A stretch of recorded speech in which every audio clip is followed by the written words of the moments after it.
जय हिंद, राम राम सभी को। तो फाइनली गाइस, जिस चीज़ की सबको वर्षों से इंतज़ार थी, एसएससी जीडी 2026 वो वैकेंसी आ चुकी है।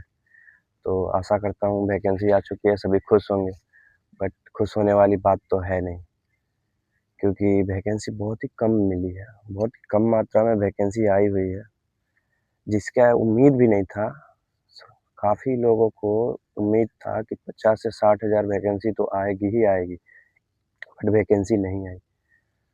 तो इससे निराश नहीं होना है, इससे निराश बिल्कुल नहीं होना है, क्योंकि अभी वैकेंसी 25,000 के करीब में है और ये आपको वैकेंसी कम से कम नहीं भी तो 50 से 55,000 तक जाएगी ही जाएगी, ये कंफर्म है।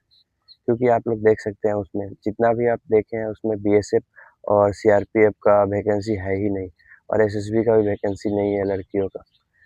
तो वो वैकेंसी बढ़ने वाली है, उससे आप लोग बिल्कुल टेंशन ना लें और ये ना सोचें कि हमको वैकेंसी नहीं है, हम पढ़ाई नहीं करेंगे, पढ़ना है।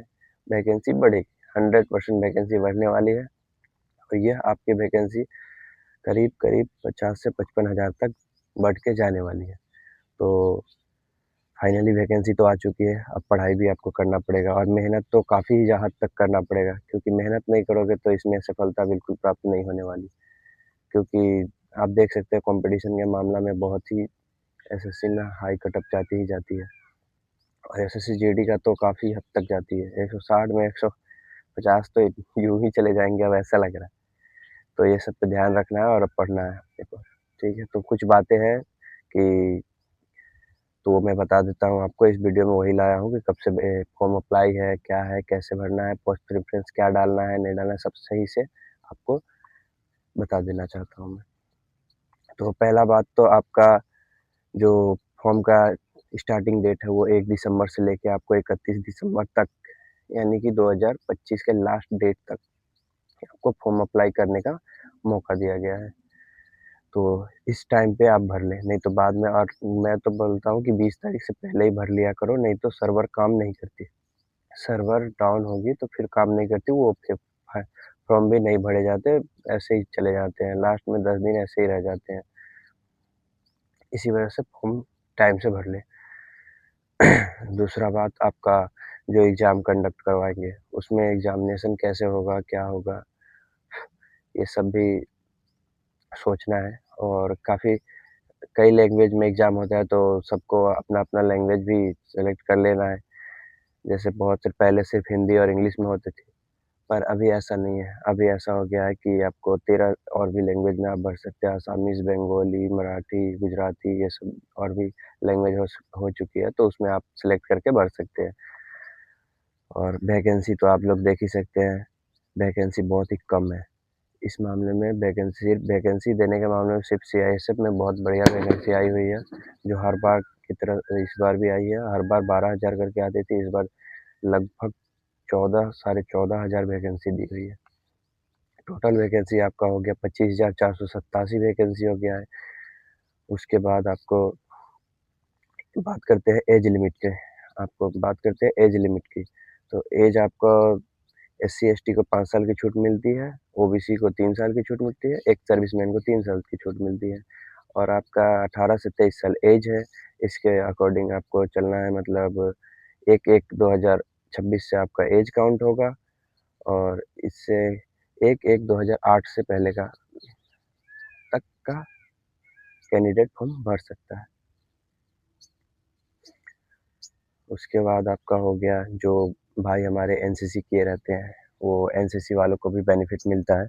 तो सी सर्टिफ़िकेट है, उनको 5% मार्क्स, मतलब कि 5 मार्क्स का छूट दिया जाता है। उसके बाद आपका हो गया एनसीसी बी को 3% का, एनसीसी ए को 2%। तो ये भी बढ़िया चीज़ है, एनसीसी किए हैं उनको। और क्या बोलते हैं, और आप रजिस्टर बिल्कुल बढ़िया से कीजिएगा, क्योंकि वन टाइम रजिस्टर होता है, तो रजिस्टर करके अच्छा से फॉर्म फिलअप करना है। दूसरा आपका हो गया कंप्यूटर बेस्ड एग्जामिनेशन। एग्जामिनेशन जो होगा आपको, वो आपको 4 सब्जेक्ट होने वाली है, जिसमें पहला है जनरल इंटेलिजेंट रीजनिंग हो जाएगा आपका, फिर जीके जीएस हो जाएगा, फिर मैथमेटिक्स हो जाएगा। और फिर हिंदी या इंग्लिश एक आप सब्जेक्ट सिलेक्ट कर सकते हैं। तो सभी के 20-20 क्वेश्चन होने वाले हैं और 40-40 मार्क्स के होने वाले हैं। टोटल 60 मिनट मिलेंगे, टाइम बहुत कम रहता है, इसलिए प्रिपरेशन आपको अधिक मात्रा में करना पड़ेगा। फिर आपका हो गया फिजिकल। फिजिकल आपको क्या बोलते हैं, रिटन एग्जामिनेशन के बाद में आपको फिजिकल का कटअप आएगी, उसमें फिजिकल का सबका कैंडिडेट का नाम आता है, उसके बाद आपका फिजिकल होगी। तो मेल कैंडिडेट को 5 किलोमीटर 24 मिनट में कंप्लीट करना रहता है।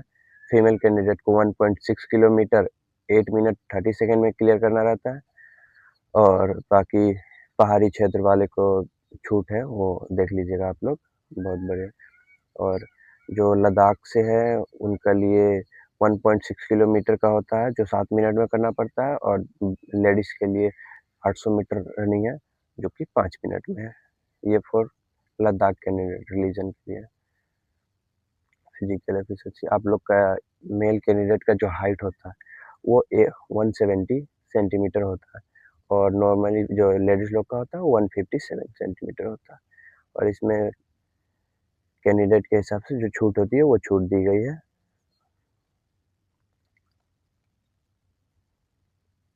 आपका चेस्ट की बात करें तो 80 सेंटीमीटर ऐसी नॉर्मली, और मिनिमम एक्सपेंसिव जो 5 सेंटीमीटर आपको फुलाना पड़ता है चेस्ट को, वो दिया गया है। बाकी कैंडिडेट को छूट मिली है, वो दे दीजिए।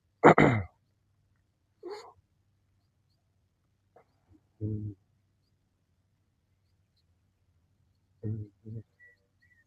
और सबसे बड़ी बात जो अप्लाई करेंगे, फॉर्म अप्लाई करेंगे, उसमें आपको दिया रहेगा पोस्ट प्रेफरेंस डालने का ऑप्शन। जो पोस्ट कोड होता है वो पोस्ट प्रेफरेंस डालने का ऑप्शन दिया रहेगा। तो काफ़ी भाई बहन ऐसा करते हैं कि ABCDEFG ऐसे करके डाल देते हैं। तो ऐसे बिल्कुल नहीं करना है, ऐसे बिल्कुल नहीं करना है। एकदम देख के कि हाँ ए कोड किसके लिए है, ये देखना है।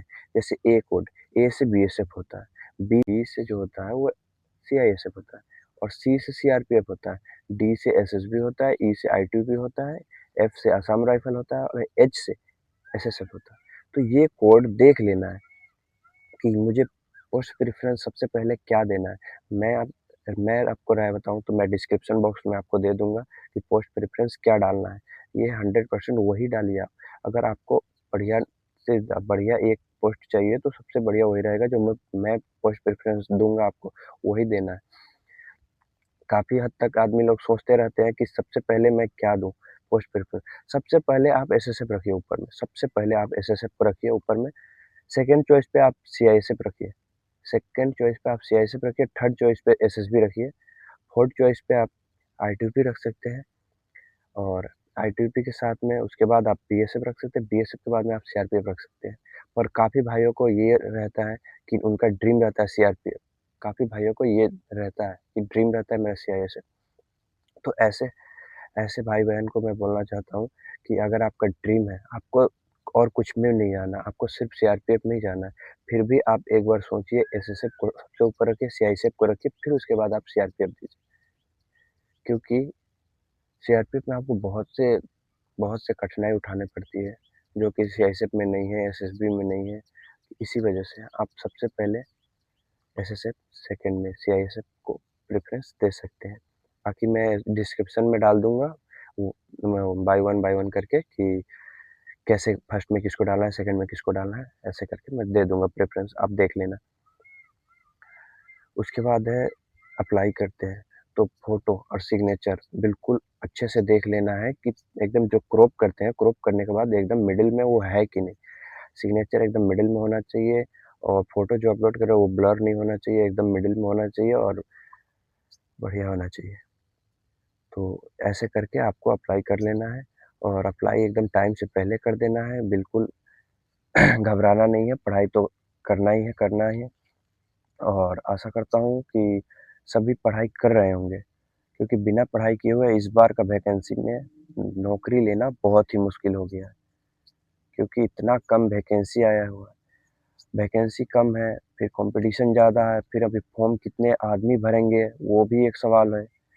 तो ये सब पे ध्यान रखते हुए अपना को स्टडी करते रहिए, और करने के साथ में आप फिजिकल भी करते रहिए, मेडिकल से भी रिलेटेड भी अपना अगर कोई दिक्कत है तो वो सब पूरा करते रहिए। बाकी तो वैकेंसी आई हुई है, वो टेंशन नहीं है, वो बढ़ेगी। 50 से 55 हज़ार वैकेंसी जाना तय है। इसके लिए 100% वैकेंसी बढ़ेगी।